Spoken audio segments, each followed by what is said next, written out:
Bismillahirrahmanirrahim. Assalamualaikum warahmatullahi wabarakatuh. Salam, Om Swastiastu, nama budaya, salam kebajikan. Perkenalkan, nama saya Dekite Pramudia dengan NIM 6670210111 dari kelas 1C Program Studi Ilmu Pemerintahan Universitas Sultan Agung Tirtayasa.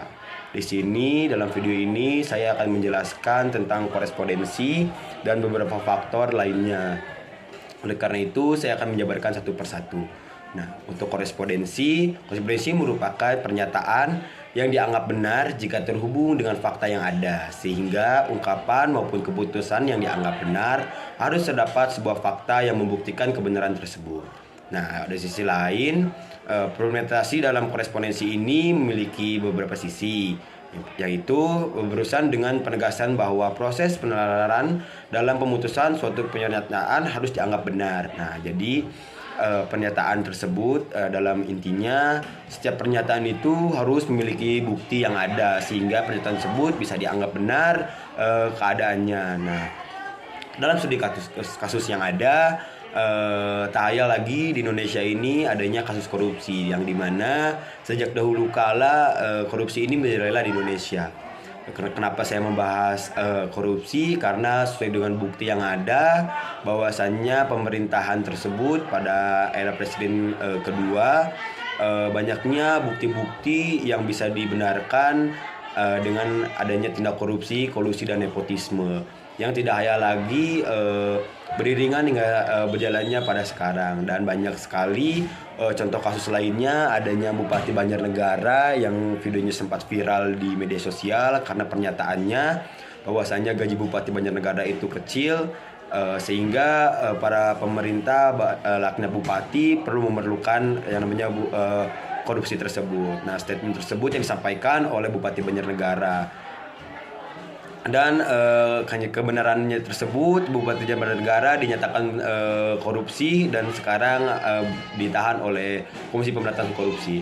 Selain itu juga saya akan menjelaskan tentang logika. Logika merupakan cara berpikir seseorang terhadap suatu objek yang tertentu yang dapat menyebabkan pemikiran-pemikiran tersebut dapat terfokus, terarah, dan menyebabkan seseorang tidak tersesat dalam suatu kebesaran pada pemikiran-pemikiran logika tersebut.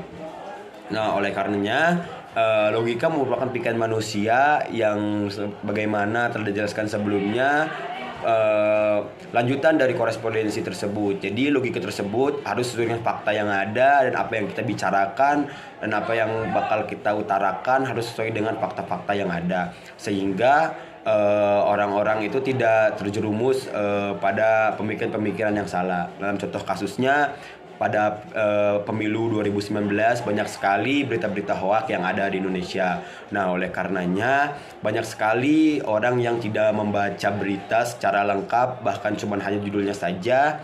Hal tersebut dapat membuat kegaduhan di masyarakat luas, karena omongan dari satu orang, dari satu pihak ke pihak yang lain dalam beriringan mulai berbeda. Oleh karena itu, berbicara soal logika itu, kita dalam suatu permasalahan kita harus mencari problematisasi dari masalah tersebut. Bagaimana bentuk problematisasinya, bagaimana bentuk pencegahannya, bagaimana apa yang disebabkan, dan bagaimana kesimpulannya. Nah, selanjutnya saya membahas tentang kausalitas. Terciptanya perubahan sesuatu pasti memiliki suatu atau beberapa sebab.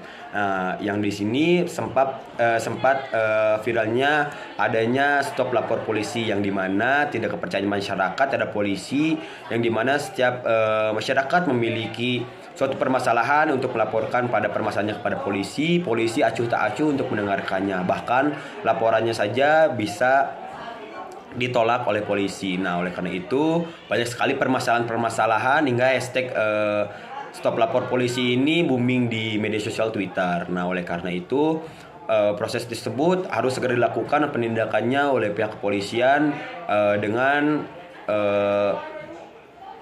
pemimpin-pemimpinnya secara benar. Mungkin itu saja yang saya sampaikan. Terima kasih. Assalamualaikum warahmatullahi wabarakatuh.